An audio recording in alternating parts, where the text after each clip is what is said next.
Guys Pokemon की कौन new video में आप सभी का स्वागत है। तो मुझे काफी सारी रिक्वेस्टें आ रही थी कि सेरीना और ऐश के ऊपर एक वीडियो बनाओ, तो इसलिए आज हम एक जरूरी टॉपिक को क्लियर करेंगे। क्या सच में सेरीना ऐश को पसंद करती थी, और अगर हाँ तो क्यों? तो यही सब आज क्लियर होगा, तो चलो देखते हैं। पोकेमोन की एक्स एंड वाई सीरीज में सबसे खास एक न्यू लड़की बताई गई थी, सेरीना, जो कि ऐश के साथ हमें सफर करती है, बिल्कुल मिस्टी, डॉन, मे और आयरिस जैसी।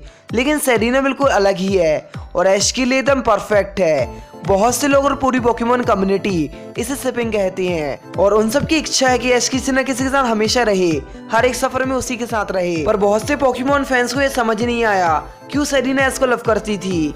काफी लोगों को ये नहीं पता हुआ क्योंकि इंडिया में पोकेमोन XYZ नहीं आया है। तो क्या वो ऐश को लव करती थी या फिर कुछ और ही था? हमें इन सबको जानने के लिए इसकी पुरानी स्टोरी में जाना होगा। तो सेरीना जब छोटी बच्ची थी उसे कालोस से एक पोकेमोन कैंप में भेजा गया था। वैसे उसे वहां जाने में कोई भी इंटरेस्ट नहीं था, इसलिए सेरीना कैंप से जंगल में भाग गई और वहां खो गई। पॉलीवैग से डरने की वजह से उसके पैर में चोट लग जाती है, पर ऐश वहीं था और वो सेरीना के पैर को ठीक करते हुए कहता है, तुम लकी हो और कभी हार मत मानना। यहाँ सब कुछ चेंज हुआ। सेरीना ऐश के बारे में अच्छा सोचने लगी और उसने ठाना वो कभी हार नहीं मानेगी। तो जब पोकेमोन एक्स एंड वाई की शुरुआत हुई, हम सभी को सेरीना के बारे में जानने को मिला। जब वो ऐसे दोबारा नहीं मिली थी, पर जब वो ऐसे दोबारा मिली, हम सभी को सीधे समझ आ गया यहाँ कुछ तो बात है, वो ऐसे अट्रैक्ट हो रही है। तो सवाल आता है, क्या वो किसी और वजह से उसको दोस्त मानती है या ये ट्रू लव है?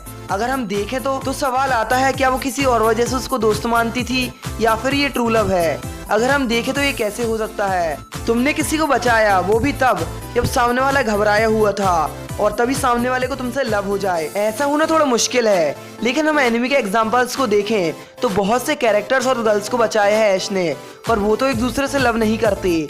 आगे बाद में एक एपिसोड में बताया गया है, ऐश और सेरीना एक साथ डेट में जाते हैं, मतलब फाइनली वो एक साथ में हैं।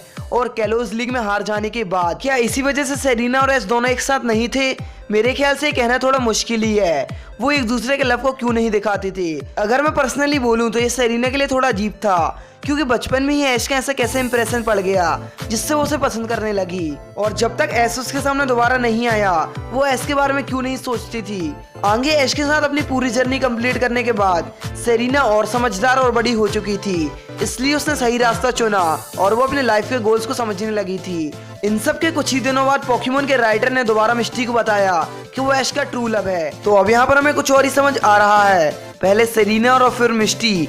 तो इसलिए बस हम यही समझ सकते हैं कि ऐश और सेरीना की जोड़ी ही बेस्ट है हमारे लिए, और मुझे भी यही दोनों पसंद है। पर तुम सभी को पता है, हर एक नए रीजन के साथ एक नया ग्रुप होगा जिसमें कुछ और नए लोग साथ में सफर करेंगे। और पोकेमोन सन एंड मून में फाइनली मिस्टी ऐश के साथ में है, पर मैं खुद पर्सनली चाहता हूँ कि ऐश और सेरीना दोबारा जरूर मिले। XY की टीम बहुत अच्छी थी, क्लेमेंट, बॉनी, सेरीना सभी अच्छे थे, और हाँ ब्रॉक और मिस्टी भी कमाल के हैं। पर आई होप सेरीना और ऐश दोबारा जल्दी मिलेंगे। और पोकेमोन XYZ के आखिर में सेरीना ने ऐश को किस की थी, तो इसलिए मेरे ओपिनियन से ऐश भी उसे जरूर पसंद करता था।